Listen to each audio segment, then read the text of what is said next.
सनातन धर्म अजर है, अमर है, अविनाशी है, कोई फर्क नहीं पड़ता। ऐसे हाथी चलते रहते हैं और कुत्ते रोड पर भौंकते रहते हैं और हाथी चलते चले जाते हैं, इसलिए कोई इन सब बातों से फर्क नहीं पड़ता। लेकिन सनातन धर्म अनादिकाल से अनंत काल से चला रहा है। तो सनातन धर्म की सरकार बोली जाती है, बताई जाती है, कही जाती है और संघीय ढांचे के अंदर तमिलनाडु एक प्रदेश है, अगर उसी के सामने बोला गया वो मौन बैठे रहे, वो चुप बैठे रहे। वो प्राचीन मंदिर सुरक्षित भी है, संरक्षित भी है। साउथ में वहां मुगलों का शासन नहीं चला, अंग्रेज वहां सफल नहीं हो पाए भाषा की वजह से। अयोध्या, मथुरा श्री कृष्ण जन्मभूमि, वाराणसी, गंगा यमुना सरस्वती संगम, दिव्य कुंभ सब गलत हैं। वो मलेरिया, HIV, एड्स नहीं, मुख्यमंत्री पद पर रहते हुए नहीं हटना पड़ा। आप अपने धर्म का प्रचार कीजिए, आप अपने धर्म की महत्वता को बताइए, आप अपने धर्म की विशालता को बताइए, आप अपने धर्म की तारीफ करिए। लेकिन अगर किसी दूसरे धर्म के बारे में बोलेंगे तो वह असहनीय होगा और उसका परिणाम बुरा होगा।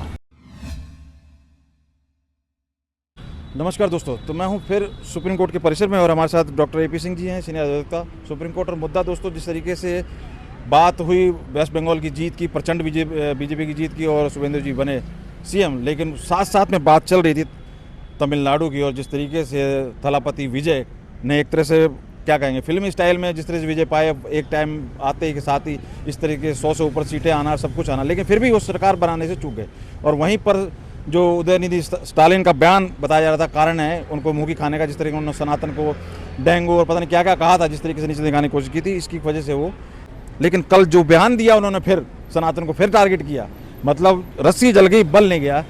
आज जो मुँह की खाई है सरकार चली गई, लेकिन उन्होंने कहीं ना कहीं यही आह्वान किया कि सनातन को नीचे खत्म करना चाहिए, ये बांटता है, तोड़ता है।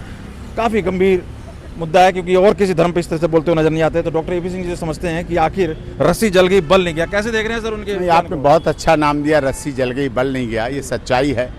सब कुछ चला गया, सरकार चली गई, पद चला गया, मुख्यमंत्री पद चला गया, इसी सनातन धर्म की वजह से चला गया। अब वो कहीं के नहीं रहना चाहते, इसीलिए टारगेट कर रहे हैं। सनातन धर्म सर्वे भवन्तु सुखिनः सर्वे सन्तु निरामया की बात करता है। सनातन धर्म वसुधैव कुटुंब की बात करता है। सनातन धर्म पर्यावरण की बात करता है, पंच तत्व की बात करता है, आकाश पाताल धरती लोक की बात करता है, सूर्य चंद्र की बात करता है, तारों की बात करता है, जल की बात करता है, पृथ्वी की बात करता है, अग्नि की बात करता है। इसीलिए सनातन धर्म दुनिया का सबसे प्राचीन धर्म है। देखिए, आपको आंकड़े बताता हूँ। क्रिश्चियनिज्म आया, ईसाई धर्म आया, सबको पता एक समय था, ईसा मसीह जी आए, उन्होंने अपना धर्म शुरू किया, क्रिश्चियनिज्म शुरू किया। इस्लाम धर्म आए, मोहम्मद साहब आए, मोहम्मद साहब ने अपना धर्म शुरू किया, इस्लाम धर्म बना। और उसकी तारीख है, समय है, सब है। वहाँ का यरूशलेम है, वहाँ का वो है। गुरु नानक देव जी आए, सिख धर्म शुरू हुआ, तो उसकी भी समय है, तारीख है, सब कुछ है निर्धारित। लेकिन सनातन धर्म अनादिकाल से अनंत काल से चला रहा है। सनातन धर्म में से ये सब धर्म निकले हैं। अगर इनका DNA चेक किया जाए इन सब धर्मों के, तो सनातन धर्म का DNA निकलेगा, सनातन धर्म की बातें निकलेंगी, सनातन धर्म का विश्वास निकलेगा और उसी आधार पर ये सब कुछ होगा। इसीलिए ये लोग सनातन धर्म को सॉफ्ट टारगेट समझते हैं। पहले इन्होंने बोला था डेंगू, मलेरिया, HIV, एड्स नहीं, मुख्यमंत्री पद पर रहते हुए नहीं हटना पड़ा। ये क्रिश्चियनिज्म को बढ़ावा करने वाले हैं। तमिलनाडु में विधानसभा में बोला गया, संवैधानिक पद पर बैठे हुए लोगों के सामने बोला गया, अभी विधानसभा में बोला गया, विजयपति मुख्यमंत्री के सामने बोला गया। वो मौन बैठे रहे, वो चुप बैठे रहे, वो उस तमिलनाडु में चुप बैठे रहे जहां सनातन धर्म के विशाल मंदिर हैं। ये केवल उनके लिए नहीं बोला गया था, सनातन धर्म के मंदिरों के लिए बोला गया। माता वैष्णो देवी, कामाख्या देवी मंदिर जहां सभी मंत्री कल दर्शन करके आए, बाबा अमरनाथ, महाकालेश्वर, उज्जैन, ओंकारेश्वर,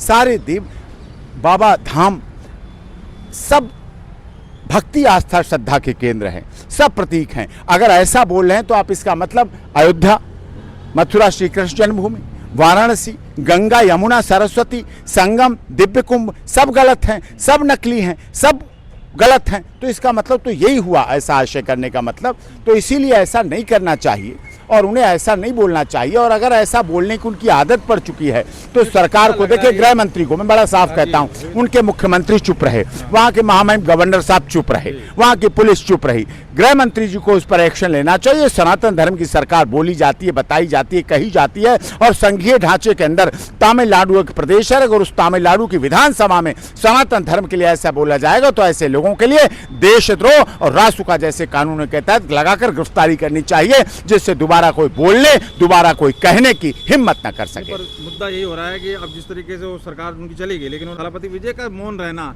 ये कहीं ना कहीं सवालिया निशान लगाता है। सरकार के लिए आप कुछ सरकार के लिए आप सनातन धर्म, अपनी रोटी बेटी कुछ भी बेच सकते हैं, सनातन धर्म को भी बेच सकते हैं आप अपने वोट के लिए, मुख्यमंत्री पद के लिए, सरकार के लिए, सत्ता के लिए। सरकार आएगी जाएगी, कोई परमानेंट नहीं है, सब बदलते रहते हैं। लेकिन इस तरह से अगर सरकार ऐसा सनातन धर्म के, इससे कितने लोगों का नुकसान हुआ।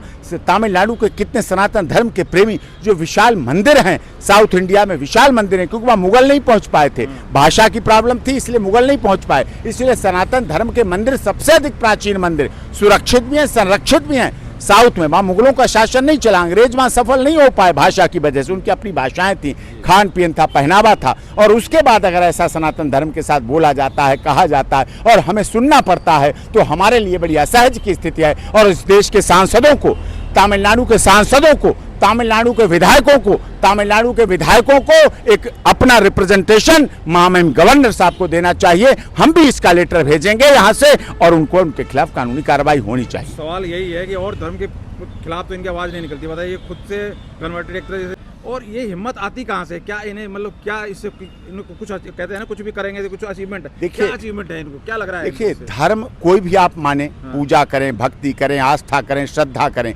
लेकिन आप जैसे वही हाल है जैसे आप पार्क में घूमने जाते हैं, आप सुबह घूमने जाएं कोई पाबंदी नहीं, आप छड़ी लेके जाएं कोई पाबंदी नहीं, लेकिन आप छड़ी अगर घुमाने लगेंगे ऐसे और पीछे वाले की नाक टूटेगी, सिर टूटेगा, आगे वाले की खोपड़ी टूटेगी, तो लोग बर्दाश्त नहीं करेंगे। आप अपने धर्म का प्रचार कीजिए, आप अपने धर्म की महत्वता को बताइए, आप अपने धर्म की विशालता को बताइए, आप अपने धर्म की तारीफ करिए, लेकिन अगर किसी दूसरे धर्म के बारे में बोलेंगे तो वह असहनीय होगा और उसका परिणाम बुरा होगा। तो कुछ इंटेलेक्चुअल कह लीजिए, पढ़े लिखे, कहते हैं उनकी कितनी बड़ी हैसियत है, वो क्या सनातन धर्म को नीचा गिराएंगे, उनके बोलने से होता क्या है? तुम खामखा विवाद बना रहे हो। देखिए, मुगल आए चले गए, अंग्रेज आए चले गए, बहुत चले गए, सनातन धर्म अजर है, अमर है, अविनाशी है, कोई फर्क नहीं पड़ता। ऐसे हाथी चलते रहते हैं और कुत्ते रोड पर भौंकते रहते हैं और हाथी चलते चले जाते हैं, इसलिए कोई इन सब बातों से फर्क नहीं पड़ता। हाथी रुकने लगे तो रास्ते भूल जाएगा, वो पहुंच ही नहीं पाएगा, इसलिए इन सब बातों से कोई फर्क नहीं पड़ता है। पर क्या इनको किसी तरीके से क्या लग रहा है, विजय को, तलापति विजय को उन्हें बोलना चाहिए, उन्हें बोलना चाहिए। उन्होंने अपनी कम से कम 30% वोट बैंक खत्म कर ली है।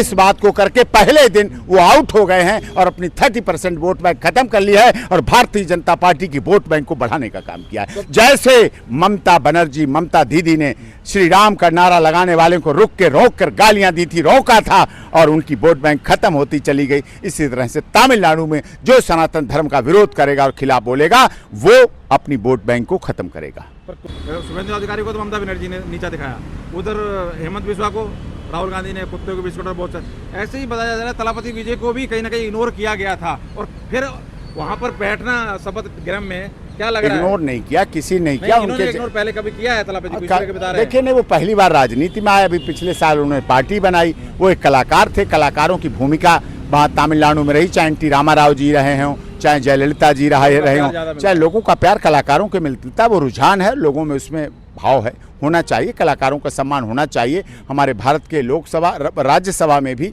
राष्ट्रपति जी ऐसे कलाकारों को, खेल प्रेमियों को, संगीत प्रेमियों को और फिल्म से जुड़े लोगों को राज्यसभा सदस्य बनाते हैं, उसका भी कोटा होता है, उस पर कार्य करना चाहिए। तो कुल मिला के ये मैटर सीरियस है, इसके ऊपर थलापति विजय को एक्शन लेना बनता है और महामहिम गवर्नर साहब को तुरंत उस पर एक्शन लेना चाहिए, FIR रजिस्टर्ड होना चाहिए, लीगल एक्शन लिया जाना चाहिए। और अगर नहीं लीगल एक्शन लेंगे तो मेरा तो क्या नुकसान होगा, उनका अपने नुकसान होगा, अपने पैरों पर कुल्हाड़ी मारने का काम वो कर रहे हैं। बहुत बहुत आभार, बहुत बहुत धन्यवाद सर। जिस तरीके से पहले भी बोला गया कि इन्होंने इस तरीके की भाषा सनातन के बारे में कह के अपने पैर पे कुल्हाड़ी मारी है और हार इसी वजह से मिली है, लेकिन फिर वही बात कहना और बड़े जोर से सदन के अंदर कहना कहीं ना कहीं एक एरोगेंस दिखाता है। लेकिन अब कार्रवाई कितनी होती है और थलापति विजय क्या एक्शन लेते हैं उस पर नजर बनी रहेगी। बाकी आप कैसे देख रहे हैं इस बयान को, जरूर कमेंट करके बताइए। बहुत बहुत धन्यवाद।